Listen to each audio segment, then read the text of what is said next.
आता 2026 वर्ष सुरू होणार शैक्षणिक वर्ष। या शैक्षणिक वर्षामध्ये करिअर करू इच्छिणाऱ्या, विशेषतः प्रशासकीय सेवेत करिअर करणाऱ्या विद्यार्थ्यांसाठी काय करावं, काय नाही करू, का नुसती डिग्री घ्यावी, का नुसतं शिक्षण घ्यावं, पुढं काय असे बरेच प्रश्न त्यांच्यापुढं त्यांना भेडसावत असतात। त्याचं उत्तर खरं या व्हिडिओमध्ये मिळेल। आता MPSC कंबाईन बी आणि सी याला आज आपण फोकस करतोय। कंबाईन बी आणि सीचं महत्त्व काय ते अगोदर जाणून घेऊ की याच्यामध्ये पदं कोणकोणती आणि कोणकोणती पदं ॲड केली गेली आहेत। सुरुवातीला ही संयुक्त परीक्षा कंबाईन बी मध्ये एक वेगळी होते आणि कंबाईन सी मध्ये ही संयुक्त परीक्षा म्हणजे 2 परीक्षा याच्या होत आहेत। आता सगळ्या पदं, सरळ सेवेची सर्व पदं ही MPSC मध्ये वर्ग करण्यात आलेली आहे, ही अगोदर सर्वांनी नोंद घ्यावी। मग आता कंबाईन बी मध्ये जर विचार केला आपण तर PSI असेल, STI असेल, ASO असेल, सब रजिस्ट्रार असेल, अशी ही पदं होती। आणि कंबाईन सी मध्ये जर आपण पाहिलं असेल तर आपल्याला तलाठी सुद्धा त्याच्यात ॲड झालेला आहे, असिस्टंट मोटर व्हेकल इन्स्पेक्टर त्यामध्ये ॲड झालेला आहे, त्यानंतर टॅक्स असिस्टंट असेल, एक्साईज PSI असतील, पोलीस सब इन्स्पेक्टर ज्याला आपण म्हणतो, आणि नंतर क्लरिकल काही पोस्ट असतील, लेबर ऑफिसरच्या असतील, हे सगळी जी पदं आहे, आता याची लिस्ट मोठी आहे त्याच्याकडे आपण बघणार आहोत। हे सगळं आपल्याला इथं मिळणार आहे आणि त्या भूमिकेतून आपण म्हटलं की गट ब यामध्ये सहाय्यक विक्री निरीक्षक, मंत्रालय ASO म्हटलं, उपनिरीक्षक आहे, सब रजिस्ट्रार आहेत, अशी ही पदं आहेत। आता या परीक्षांचं मार्गदर्शन मिळणार आहे त्याच्यावर तर आम्ही सांगणार आहेत की विद्यार्थ्यांना मार्गदर्शन देण्यासाठी काही सुविधा उपलब्ध आहेत का, ऑनलाईन ऑफलाईन, त्याचंही आम्ही शेवटच्या टप्प्यावर मी तुम्हाला सांगेल। पण त्याच्या अगोदर या परीक्षेमध्ये पॅटर्न काय आहे, परीक्षेचं स्वरूप काय आहे, विद्यार्थ्यांना ह्या परीक्षेची तयारी करायची असेल तर नेमकं कसं करायला पाहिजे, हे सगळे अँगल्स इथं दिसत आहेत। तर बघा, संयुक्त पूर्व परीक्षा जर पाहिली असेल तर 100 गुणांची आहे, बहुपर्यायी आहे, मल्टी चॉईस क्वेश्चन आहे। आणि मुख्य परीक्षा पाहिली असेल तर 400 गुणांची, ज्याच्यामध्ये 2 पेपर आपल्याला द्यायचे आहेत।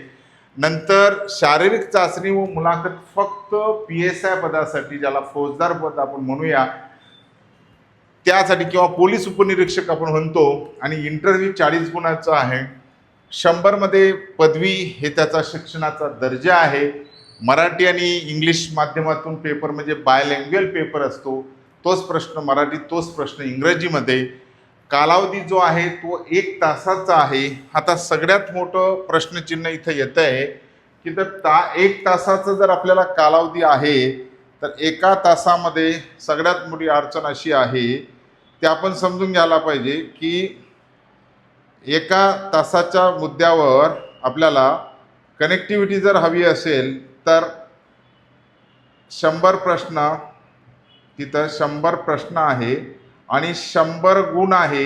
म्हणजे एका प्रश्नाला, इथं मी लिहितो तुम्हाला की एका क्वेश्चनला आपल्याला 36 सेकंद आहे। हे सगळ्यात महत्त्वाचं टाइम मॅनेजमेंट इथं आहे।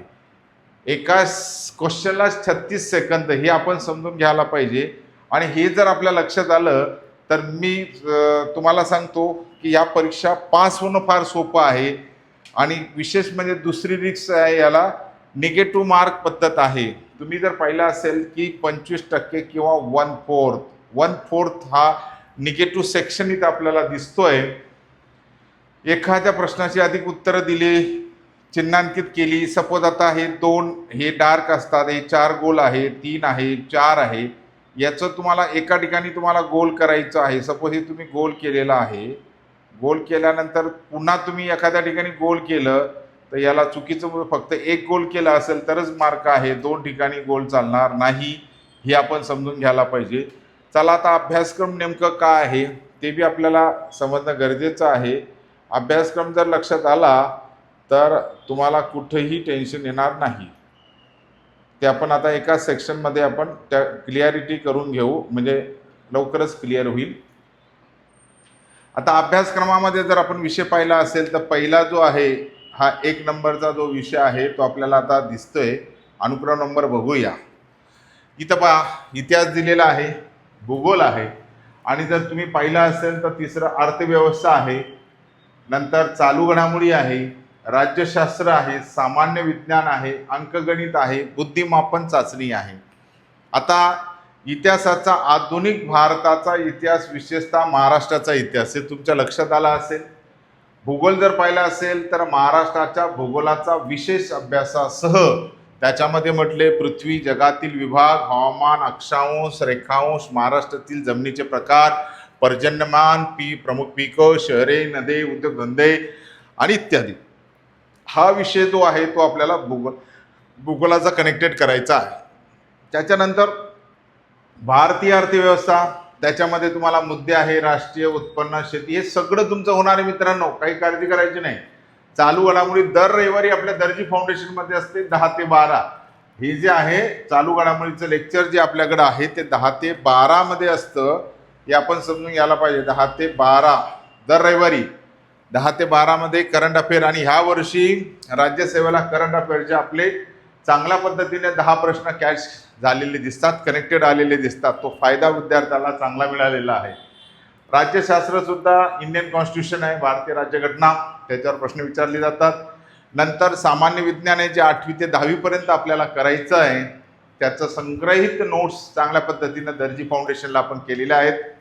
नंतर अंकगणित आहे, basic math to advance math, हे आपल्याला कळलं पाहिजे तरच त्याचं अंकगणितही चांगलं होणार आहे. आणि बुद्धिमापन चाचणी, त्याच्यामध्ये वेळेचं नियोजन ज्याला करता आलं त्याला चांगल्या पद्धतीने प्रश्न हे साधारणतः 18 ते 20 प्रश्न अपेक्षित असतात. गणित आणि बुद्धिमत्ता चाचणीचे ते आपल्याला मिळू शकतात. याचं मॅथ्स समजून घ्या म्हणजे तुम्हाला भविष्यामध्ये कुठे अडचण नाही. आता ग्रुप बी आणि ग्रुप सीचे नवीन बॅचेसही आपण लॉन्च करतोय. त्याचं आपण सांगितलं आहे की याच्यामध्ये आपल्याकडं टीचर्स म्हणजे 1998 पासून मार्गदर्शक असल्यामुळं, सर्वोत्तम निकाल असल्यामुळं प्रत्येक अभ्यासक्रमावर आधारित सखोल तयारी आहे, नियमित टेस्ट सिरीज आहे, मूल्यमापन आहे, तज्ज्ञ मार्गदर्शक आहे. ह्या सगळ्या 15 जूनला आपण सुरू होतोय. हा नंबर दिलेला आहे स्क्रीनवर. तुम्हाला जर प्रवेश घ्यायचंही असेल तर तुम्ही इथं कॉन्टॅक्ट करू शकतात. लायब्ररी आहे, प्री मेनचे लेखी विथ प्रिंटेड नोट्स तुम्हाला दिल्या जातात. याचाही फायदा तुम्ही घ्या. आता दर्जी फाउंडेशनमध्ये बॅचला कोण येऊ शकतं? 10वी झालाय, मला करायचं आहे, मला काहीतरी PSI व्हायचं आहे, मला डेप्टी कलेक्टर व्हायचं आहे, मला IAS व्हायचं आहे, काहीतरी स्वप्न आहे 10वी 12वीच्या मुलांना. त्यांना मला सांगायचं की तुम्ही 2-3 तास जरी अभ्यासामध्ये दिलं आणि दर्जी फाउंडेशनच्या कनेक्टेड ऑफलाईन असेल, ऑनलाईन जरी राहिलात, कारण 15 जूनला नवीन बॅचेस सुरू होत आहेत आणि 15 जूनच्या अगोदर जर तुम्ही प्रवेश घेतला आणि तुम्ही सातत्यपूर्ण 5 वर्ष असेल, 3 वर्ष असेल, किंवा ज्यांचं ग्रॅज्युएशन झालं त्यांचं 1 वर्ष असेल, त्यांना कंबाईनची बॅच ही अत्यंत महत्त्वाची आहे. एक तरी हातात शिदोरी यायला पाहिजेत.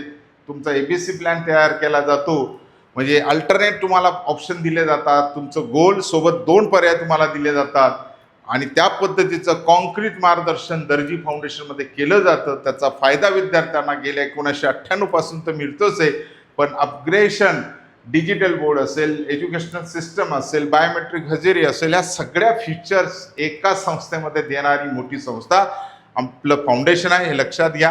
हे बिल्डिंग फाउंडेशनची दिसते. इथं तुम्हाला दररोज 3 तास जर पाहिला असेल बघा, 3 तास लेखी 8 ते 11 बॅच असते. साप्ताहिक सराव पेपर असतो. ॲप्लिकेशन्स आहे दर्जी फाउंडेशनचा, डेली 25 पानं त्याच्यावर तुम्हाला दिले जातात. मुलामुलींसाठी, बाहेरगावच्या मुलामुलींसाठी स्वतंत्र वसतिगृहसुद्धा आहेत. फक्त लवकर ॲडमिशन घ्या, कारण महाराष्ट्रातील खूप आता बॅचेस अक्षरशः पॅक होण्यावर आले आहेत. ठेवायचं कुठं हा प्रश्न असतो, पण ज्यांना यायचं असेल त्यांनी लवकर डिस्क्रिप्शन बॉक्सला नंबर आहे, तिथं कॉल करा. ऑफलाईन ऑनलाईन आहे, ज्यांना शक्य नसेल ऑफलाईन, पण शक्यतो पहिला प्रयत्न ऑफलाईन करा. नाही शक्य तर ऑनलाईनचं दर्जी फाउंडेशन ॲप्लिकेशन इन्स्टॉल करा. यूट्यूब चॅनल आहे गोपाल दर्जी सर, त्यालाही सबस्क्राईब करा. दर्जी फाउंडेशनचं इंस्टाग्रामचं चॅनल आहे किंवा पेज आहे दर्जी फाउंडेशनचं गोपाल दर्जी म्हणून फेसबुकचं, त्यालासुद्धा तुम्ही फॉलो व्हा. नक्की तुम्हाला सगळ्या गोष्टी अपडेट होत राहतील. येणाऱ्या जाहिराती तुम्हाला मिळतील. PSIच्या विद्यार्थ्यांसाठी मैदानी सरावसुद्धा इथं करून घेतला जातो. कंबाईनची मुलं लेक्चरही लावतात आणि ग्राउंडही लावतात. त्याचा फायदा चांगल्या पद्धतीनं मुलांना होतोय. या सुविधा इथं आहे. साप्ताहिक सराव सगळ्यात महत्त्वाचं आहे की सेम डे पेपर चेक होऊन, म्हणजे शनिवारी झालेला पेपरचा निकाल रविवारी किंवा शनिवारीच लागला पाहिजेत अशा भूमिकेचा मानस असतो. पालकांना ते कळलं पाहिजे, त्यांना कळलं पाहिजे त्यांच्या झालेल्या चुका काय आहे त्या करतात, तो एक फायदा त्यांना होतो. एवढं मी सांगतो. 10वी झालात, 12वी झालात, ग्रॅज्युएशन झालात, हरकत नाही. नोकरी नाही आहे, हाताला काम नाही आहे, दर्जी फाउंडेशनचं मार्गदर्शन घ्या. कुठं ना कुठं आपलं सेक्युअर जॉब मिळवण्याचा प्रयत्न करा. कष्टाला फळ असतो. चांगली मार्गदर्शक आणि आपलं प्रामाणिक कष्ट असेल तर येणारा काळ तुम्हाला रिझल्ट देणारा असेल, एवढंच मी सांगतो. ज्यांना आता कंबाईन बी आणि सीचं मार्गदर्शन घ्यायचं असेल त्यांच्यासाठी 15 जूनपासून बॅचेस सुरू होत आहेत. प्रवेश सुरू झाले. ज्यांना ॲडमिशन घ्यायची त्यांनी कॉन्टॅक्ट करा, प्रत्यक्ष भेटा, काउन्सिलिंग करा, नंतर निर्णय घ्या. आणि ज्यांना राज्यसेवेतसुद्धा हवं असेल, राज्यसेवेच्या बॅचेससुद्धा तसं होत आहेत. 15 जूनला सुरू होत आहेत. पोलीस भरती ज्यांना वाटते की मला लवकर नोकरी हवी असेल, पोलीस भरती या बॅचेससुद्धा आम्ही त्याच तारखेला सुरू करतोय. म्हणून चला आता आपल्या हाताला सेक्युअर जॉब मिळवूया आणि दर्जी फाउंडेशनचं मार्गदर्शन घेऊया. धन्यवाद. जय हिंद.